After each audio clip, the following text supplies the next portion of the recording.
नमस्कार, न्यूजन competition cracker channel में आपका स्वागत है। देखते हैं आज की महत्वपूर्ण खबरें। नई दिल्ली, बाबा रामदेव सार्वजनिक रूप से मांगे माफी, कोर्ट। यूपीएससी 2023 शीर्ष 10 में 4 लड़कियां शामिल। ईवीएम में हेरफेर पर सजा का हो डर, सुप्रीम कोर्ट। देहरादून, उत्तराखंड में 2.5 साल के भीतर नौकरियां देने का रिकॉर्ड धामी।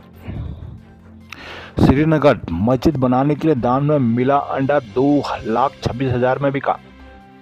सुप्रीम कोर्ट ने मंगलवार को योग गुरु बाबा रामदेव, उनके सहयोगी बालकृष्ण और पतंजलि आयुर्वेद को भ्रामक विज्ञापन मामले से सार्वजनिक माफी मांगने के लिए 1 सप्ताह का समय दिया है। अदालत ने कहा कि वह अभी उन्हें इस चरण में राहत नहीं देने जा रहे। 23 अप्रैल को मामले की अगली सुनवाई होगी। न्यायमूर्ति हिमा कोहली, न्यायमूर्ति एहसानुद्दीन अमानुल्लाह की पीठ ने उनकी माफी पर संज्ञान लिया है, लेकिन समस्या क्या है कि पीठ ने उन्हें इस चरण में राहत देने का फैसला नहीं किया है। सुनवाई के दौरान पीठ तब नाराज होगी जब बालकृष्ण ने कहा कि रामदेव का कंपनी के रोजमर्रा की मामलों से लेना देना नहीं है। सुनवाई के दौरान रामदेव और बालकृष्ण दोनों उपस्थित थे। उन्होंने व्यक्तिगत रूप से अदालत से बिना शर्त माफी मांगी है।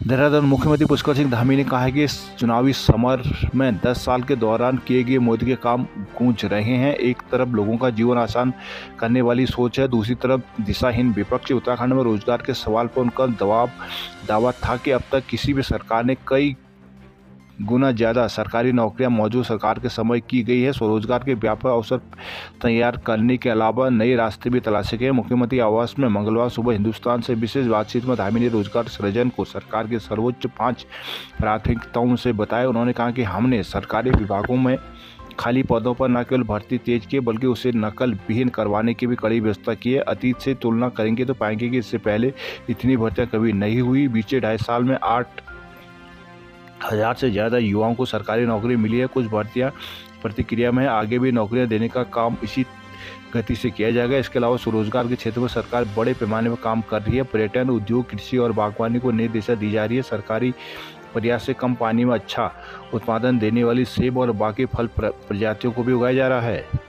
जम्मू कश्मीर में दान की अनोखी मिसाल सामने आई है। मस्जिद बनाने के लिए दान में मिला एक अंडा 2,26,000 रुपये में नीलाम हुआ। यह मामला श्रीनगर से 55 किलोमीटर दूर बारामूला जिले के सोपोर स्थित मालपुर गांव का है। यहाँ स्थानीय मस्जिद कमेटी ने नकद और वस्तु दोनों तरह से दान लेना शुरू किया था। मस्जिद के निर्माण के लिए चंदा जुटाने वक्त एक बुजुर्ग महिला ने अपनी मुर्गी का ताज़ा अंडा दान कर दिया। दान की गई सभी वस्तुओं को नीलामी के लिए रखा गया। अंडे के लिए सबसे अधिक धनराशि मिली है। सुप्रीम कोर्ट ने मंगलवार को भारतीय निर्वाचन आयोग (ईसीआई) से यह बताने को कहा है कि क्या ईवीएम हेरफेर करने वाले प्राधिकारों और अधिकारियों के लिए सजा देने का कोई प्रावधान कानून है। शीर्ष अदालत ने कहा कि जब तक कड़ी सजा का प्रावधान नहीं होगा तब तक हेरफेर की संभावना हमेशा बनी रहेगी।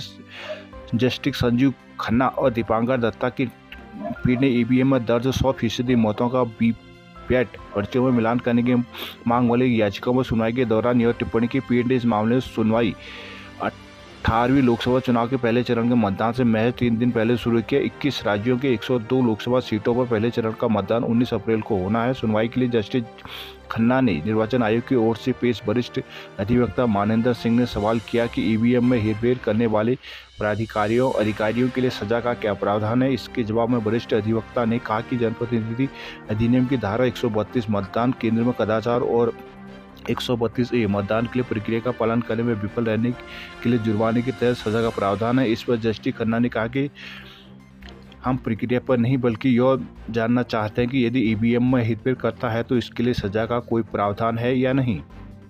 जोशीमठ के विकास और सुरक्षा का दायित्व तो अब मेरा, बलूनी। कर्णप्रयाग भाजपा कार्यकर्ताओं ने बूथ विजय अभियान चलाया। नई टेहरी, प्रतिनिधियों के सामने जमा हुई पोस्टर बैलेट। आदिवासी से भाजपा प्रत्याशी अनिल बलूनी ने कहा कि अब वो गंभीर बीमारी से जूझ रहे थे। उस समय जोशीमठ के लोगों ने 9 दिनों तक ज्योतिर्मठ में अखंड पूजा की। आज भी सुरक्षित है, इसलिए जो दूसरा जीवन मिला है या उत्तराखंड की सेवा के लिए समर्पित है। गढ़वाल की जनता के इस ऋण को कभी नहीं भुला सकते। उन्होंने कहा कि प्रधानमंत्री मोदी ने देश के हर वर्ग के लिए बेहतरीन कार्य किए। कोरोना महामारी से देश को सुरक्षित बाहर निकालना उनकी दूरदर्शी को दर्शाता है। बलूनी ने कहा कि उन्हें विश्वास है कि नरसिंह भूमि जोशीमठ और विकासखंड जोशीमठ के लोग उन्हें बम्पर वोट देंगे। जोशीमठ की समस्या मेरी समस्या है। 19 अप्रैल के बाद नगरवासियों को चिंता करने की आवश्यकता नहीं है। अब यह नगर उनका अपना नगर है। नगर के विकास और सुरक्षा का दायित्व तो अब उनका होगा। देहरादून, बीएलओ को घर पर नहीं मिले 3.5 लाख वोटर। यूपीएससी में छाए उत्तराखंड के होनार। हल्द्वानी तनुज ने 72वीं रैंक हासिल कर नाम किया रोशन। देहरादून बैडमिंटन खिलाड़ी कुहू गर्ग ने हासिल की 178वीं रैंक। हरिद्वार की बिटिया आदित्य IAS बनी। छत्तीसगढ़ में 18 नक्सली ढेर, 3 जवान घायल।